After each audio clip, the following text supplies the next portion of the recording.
महामनीषी प्रज्ञा संपन्न आचार्य श्री जी के लेखनी से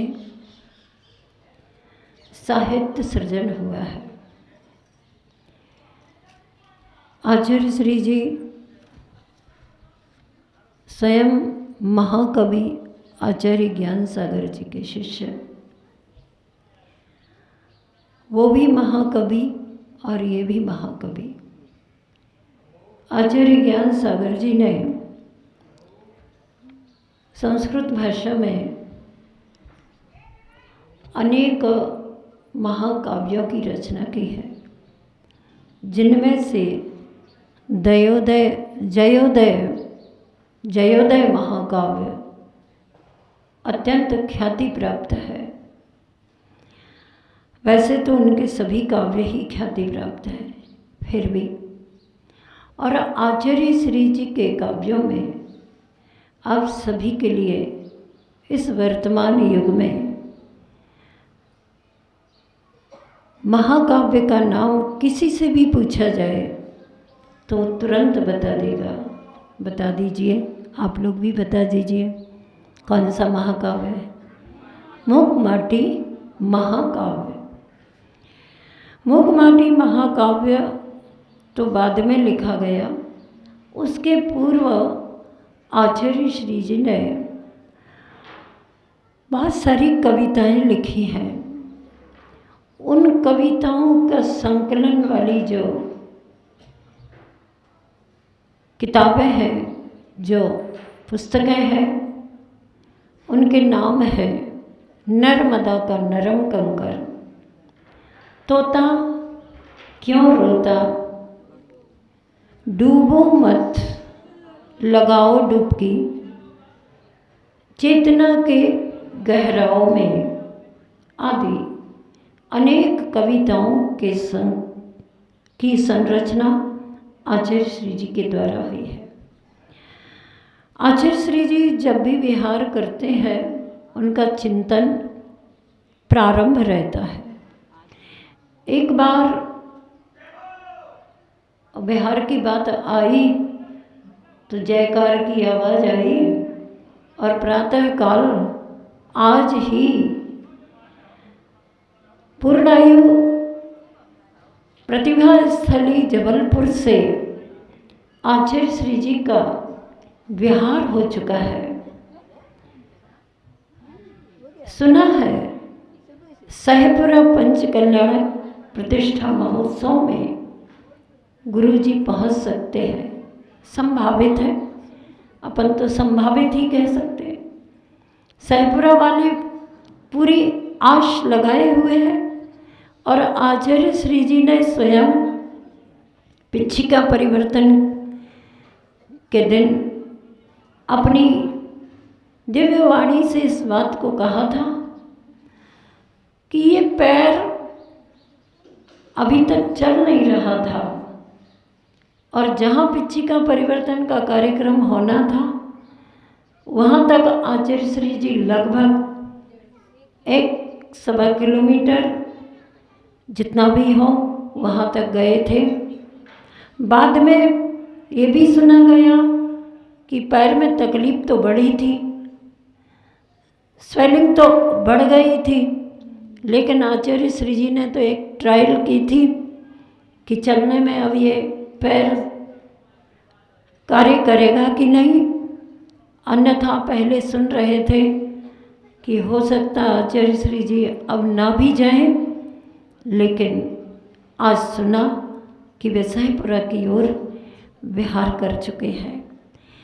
प्रातःकालीन आहारचर्या कहाँ होगी, कहाँ हो रही होगी पता नहीं मुझे। अभी थोड़ी देर बाद आप सभी बता देंगे। मढ़िया जी की संभावना, मुझे जो चित्र दिखाया था उससे जो मैं रोड देख रही थी कि आचार्य श्री कहाँ से विहार कर रहे हैं, उससे अनुमान तो लगा लिया था कि ये रोड तो मढ़िया जी की ओर जाने वाली ही है और मढ़िया जी पहुँचे हैं तो बहुत ही अच्छी बात है। हम सभी ब्राह्मी विद्या आश्रम की जो हम सभी बहनें थे, अभी भी वहाँ बहनें हैं, और एक वो ब्राह्मी विद्या आश्रम की संचालिका श्री मणिबाई जी भी वहाँ पर उपस्थित हैं। अगर आचार्य श्री जी वहाँ पहुँचे हैं तो उन सब की खुशियों का कहना ही क्या है। गुरुदेव के चरणों में मड़िया जी की आगवानी में हम सभी यहीं से नमन प्रेषित करते हैं। जयकार लगाएंगे। जय बोले आचार्य गुरुवर श्री विद्यासागर जी महामुनि महाराज की। और उसी क्रम में एक बार बिहार कौनी जी से हर्रई की ओर हुआ था। रात्रि विश्राम के उपरांत आचार्य श्री जी हर्रई पहुँचे गांव में। हम लोग वहाँ पर साथ में बिहार आज्ञा पाकर के किए थे। सुबह सुबह जब आचार्य भक्ति के लिए पहुँचे दूसरे दिन, तब आचार्य श्री जी चिंतन के साथ सबको बता रहे थे कि देखो आचार्य कुंद भगवान, आचार्य समंत भद्र स्वामी जी और भी जो पूर्वाचार्य हैं, वे बिहार काल में भी कितना चिंतन करते रहते होंगे और चिंतन करके अनुभूतियाँ करके उन्होंने समय सार जैसे ग्रंथ को लिख लिया। गुफाओं में रह करके चिंतन करके वे चर्या करते थे। और आज अपन सभी तो कहाँ गुफाओं में रहते हैं। जब कभी आचार्य श्री जी परम योगियों का ध्यान करके बार बार कहते हैं अपने संग के मुनि राजों से कि देखो अपना कहाँ इतना परम सौभाग्य है कि आज अपन सभी जंगलों में रहते, वनों में भी रहते और वहाँ पर चातुर्मास करते और अपनी साधना करते। उनका स्मरण करते हैं वो, और हम सभी स्मरण करते हैं आचार्य श्री जी का कि वे जंगलों में रहने की बात करते तो हैं, लेकिन क्या कोई जंगलों से कम वाले स्थान में रहते क्षेत्रों पर चातुर्मास करते रहे। और उनके भी चिंतन उनकी लेखनी से लिखे गए। उन्होंने स्वयं ने लिखे। एक पुस्तक आपके सामने लाई हूँ मैं, तोता क्यों रोता।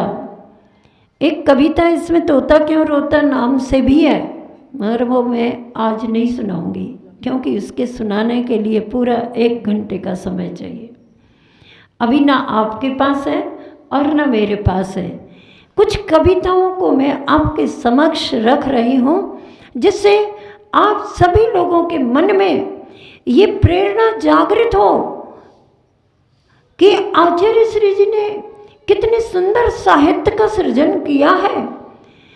लेकिन हमारे पास इतना समय ही नहीं है कि हम आचार्यों के द्वारा लिखे गए रचे गए साहित्य का अवलोकन भी कर सकें। देखिए, प्रथम नमस्कार के रूप में आचार्य श्री जी ने एक कविता लिखी है और लिखते हैं, उसका शीर्षक दिया है नयन नीर। क्या? नयन नीर। वे लिखते हैं, प्रभु के प्रति किसमें, ध्यान से सुनना एक एक शब्द, प्रभु के प्रति किसमें इसमें प्रीति का वास है, प्रतीति पास है, पर्याप्त है यह। क्या पर्याप्त है? प्रीति का वास है और प्रतीति पास है, पर्याप्त है यह। अब इसकी नयन ज्योति, आचार्य श्री अपने लिए कह रहे हैं, अब इसकी नयन ज्योति चली भी जाए कोई चिंता नहीं। क्यों?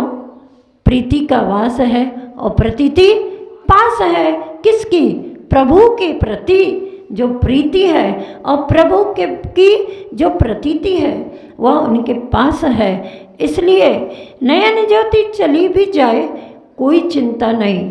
किंतु कहीं ऐसा ना हो, किंतु कहीं ऐसा ना हो कि प्रभु स्तुति से पूर्व, प्रभु स्तुति से पूर्व, प्रभु नुति से पूर्व इसके करुण नयनों में नीर कम पड़ जाए, इसके करुण नयनों में नीर कम पड़ जाए। इस तरह से उन्होंने प्रभु के प्रति स्तुति और नुति की बात कही।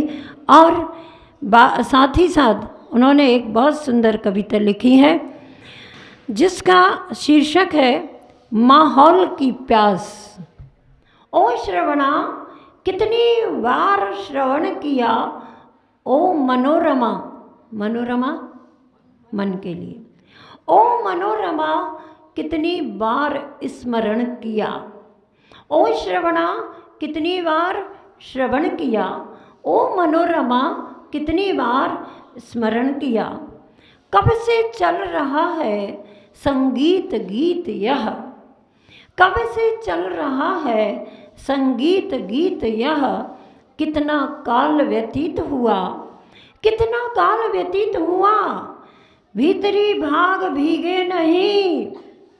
सुनते सुनते स्मरण करते करते कितना समय व्यतीत हो गया, भीतरी भाग भीगे नहीं, दोनों अंग बहरे कहाँ हुए हरे भरे, हे निराग हरे अब बोल नहीं माहौल चाहिए, हे निराग हरे अब बोल नहीं माहौल चाहिए। समझ में आया क्या?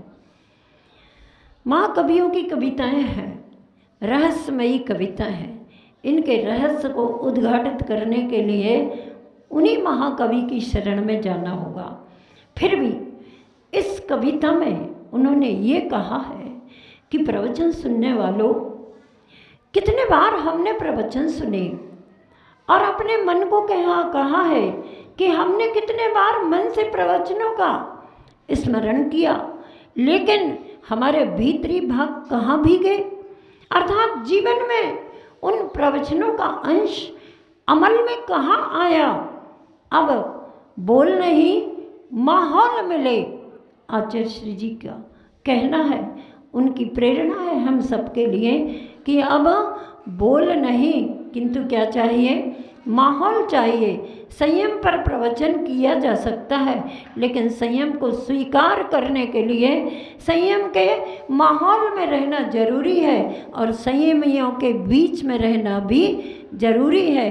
तभी जाकर के हम उस प्रवचन के अंश को अपने जीवन में ला पाएंगे। और गुरु जी की जो वाणी है, बोल नहीं माहौल मिले, आचार्यों का सत्संग, साधुओं का सत्संग और आरिकों का सत्संग, बोल नहीं माहौल भी साथ में देता है। अभी आपने सुना था प्रारंभिक मंगलाचरण में, शुरू से लेकर अगवानी से लेकर अभी तक के बीच में जितने भी यहाँ पर कार्यक्रम हुए, प्रवचन हुए, जिस जिस विषय पर हुए, जो जो पर्व आए, उन सब का ख्याल रखते हुए उन्होंने मंगलाचरण की रचना की थी और आप सभी के समक्ष उपस्थित की स्वयं की रचना।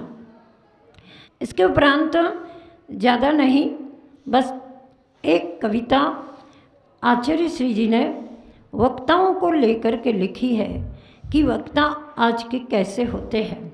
तो उन्होंने कहा है, अपनी कविता में हेडिंग दी है उन्होंने गिरगिट। क्या?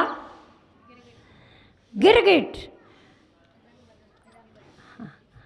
और वह गिरगिट कैसा होता है?